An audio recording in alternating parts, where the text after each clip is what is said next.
Hi అండి, బాగున్నారా? నేను చాలా బాగున్నాను. వెల్కమ్ టు మా ప్రయాణం. ఇది చూడండి, చాలా చిన్న పార్ట్, తర్వాత నేను తీసి చూపిస్తాను. కొంచెం డెలికేట్గా ఉందన్నమాట. ఈ పార్ట్లో పెట్టానండి. ఇదిగోండి, లోపల నుంచి తీసాను అనమాట. అంత లెంత్ వచ్చింది కింద వరకు. యాక్చువల్గా ఇవన్నీ నా ఫ్రెండ్స్ అండి. ప్రతి మొక్క నేను కాసేపు అక్కడ ఉన్నానంటే, ఏంటి నీకు ఏమైనా హెల్త్ ఇష్యూస్ ఉన్నాయా ఏంటని చెప్పి ఇలా వెనక్కి ఇలా తిప్పుతాను. ఇలా వెనక్కి తిప్పి పిచ్చిదనుకోవద్దు. ఇలా తిప్పి ఇలా చూసి వీటిని ఇలా క్లీన్ చేసి కడిగి ఇలా మాట్లాడి, ఏంటి లోపల ఏమైనా ఉన్నాయా మట్టి లోపల, అలా చెప్తుంటాను అనమాట. దాన్ని మా హస్బెండ్ అంటారు, చాలామంది పిచ్చోళ్ళు చూశాను కానీ ఇలాంటి పిచ్చోళ్ళు చూడలేదు. నిజంగా మాట్లాడతాను వాటితో. అవి ఏమైనా కదిలాయంటే నాతో మాట్లాడినట్టు ఫీల్ అవుతుంటాను అనమాట. అది సంగతి. ఇంకో విషయం ఏంటంటే, ఇవి చిన్న చిన్న పార్ట్స్. యాక్చువల్గా ఈ మట్టి, ఇందులో సాయిల్ మామూలుగా మనం అనుకుంటాం కదా, కోకో పిట్ కలపాలి, ఇంకా ఎర్రమట్టి కలపాలి, ఇంకేంటో ఉంటాయి బోల్డ్. అవన్నీ కలపాలంటారు కదా, మనం అవేం పాటించమన్నమాట.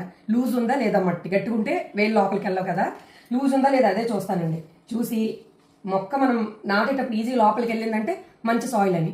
అలాగే మధ్య మధ్యలో మనకు వీలు పడితే మాత్రం ఒక వారానికి 2-3 సార్లు ఇలా ఆకు అలా జస్ట్ ఇలా మనం క్లీన్ చేసుకోలేదు. ఆ మాత్రం క్లీన్ చేసి మీద ఉన్న చెత్త అంతా తీసి, దాని తర్వాత మట్టిని కొంచెం లూజ్ చేసుకోవాలి. మట్టిని కొంచెం ఇలా చిన్న ఏదైనా స్టిక్ చిన్నది పెట్టుకొని, బోల్డ్ వచ్చేయండి ఇప్పుడు ఆన్లైన్లో చూస్తే మొక్కల గురించి మామూలుగా లేదు అసలు. అన్నీ ఉన్నాయి ఇన్స్ట్రుమెంట్స్, ఏమంటారు అవి లూజ్ చేసుకోవడానికి చిన్న ఉంటాయి అన్నమాట. ఆ మాత్రం అలా చేసుకుంటే మనం ఏదైనా వేసినా లోపలికి వెళ్తుంది. సో మన ఇంట్లో అయితే ఇది జస్ట్ ఇది ఫ్లవర్ వాజ్ అని చెప్పి కొనుక్కున్నాను.